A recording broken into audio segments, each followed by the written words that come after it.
आप सभी को जय मसीह की। परमेश्वर के वचन में मैं आप सभी का स्वागत करता हूँ। चर्च जा जाकर प्रार्थना कर करके, प्रार्थना करवा करवा के, दान दशा दे देकर थक गए हैं, लेकिन कुछ भी नहीं हुआ, हमारी प्रार्थना का उत्तर नहीं मिला। ये सवाल आपके जीवन में चल रहा होगा।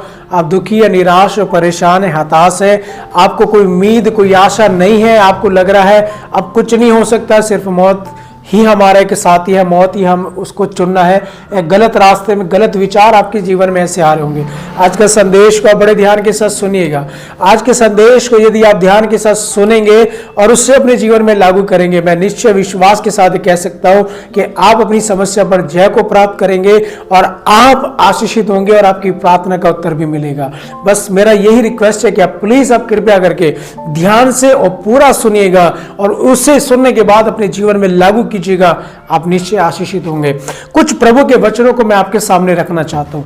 मेरे प्रिय यीशु मसीह ने कहा मरकुस की किताब 11 अध्याय के 25 वचन में कि जब कभी भी तुम खड़े हुए प्रार्थना करो तो दूसरे को क्षमा करो ताकि परमेश्वर तुम्हें क्षमा करे। तो प्रार्थना एक परमेश्वर से बात करना है मेरे प्रियो, हमें एक दूसरे को क्षमा करना ताकि परमेश्वर भी हमें क्षमा करे, क्योंकि हम भी मनुष्य हैं और जाने और अनजाने में हमसे भी कितनी गलती और कितने अपराध होते हैं, इसीलिए हमें भी क्षमा करना है। एक और वचन को मैं आपके सामने रखना चाहता हूं। जब हम पढ़ते हैं लूका की किताब 18 अध्याय के 13 वचन में, वहां पर इस प्रकार लिखा है, दो व्यक्ति मंदिर में प्रार्थना करने के लिए जा रहे हैं, जिसमें एक फरीसी और एक चुंगी लेने वाला।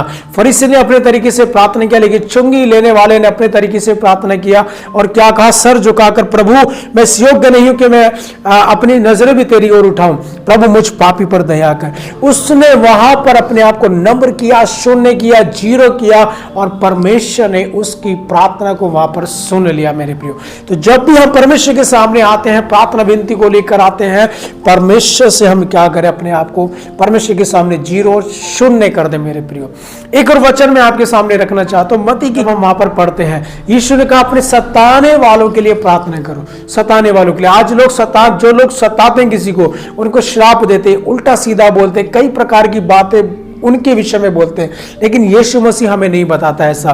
बाइबल हमें ऐसा नहीं बताती है। परमेश्वर का वचन हमें बताता है कि अपने सताने वालों के लिए प्रार्थना करो। क्यों करो, इससे ऐसा करने से क्या होगा, वो भी मैं आपके सामने रखना चाहता हूं। जब हम पढ़ते हैं नीति वचन की किताब 11 अध्याय के 25 वचन में, वहां पर इस प्रकार लिखा है, जो दूसरों की खेती सींचता है उसकी खेती सींची जाएगी। जब आप अपने सताने वालों के लिए प्रार्थना करते हो, परमेश्वर आपकी प्रार्थना बिना कहीं भी सुन लेता है। मेरे प्रियो, परमेश्वर आपके बारे में सब कुछ जानता है। बाइबल में साफ लिखा, हमारे मन की बात, विचार, सब कुछ परमेश्वर जानता है, हमारी आवश्यकता को जानता है। जरूरत है हमें तो इन कुछ बाइबल के वचनों को अपने जीवन में पूरा करने की। क्यों?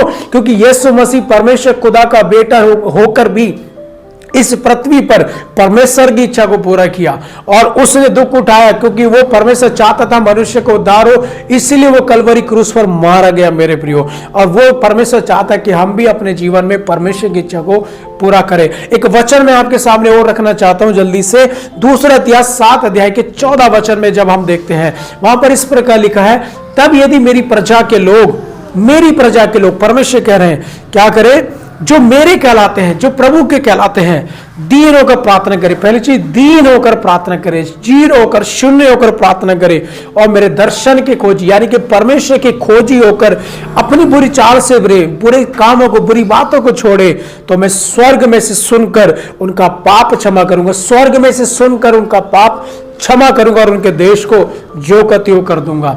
यीशु मसीह ने भी एक बात कही मेरे प्रिय, मत्ती 6 के 33 में, इसलिए पहले तुम परमेश्वर के राज्य और धर्म की खोज करो तो ये सब वस्तुएं भी तुम्हें क्या हो जाएंगी, मिल जाएंगी।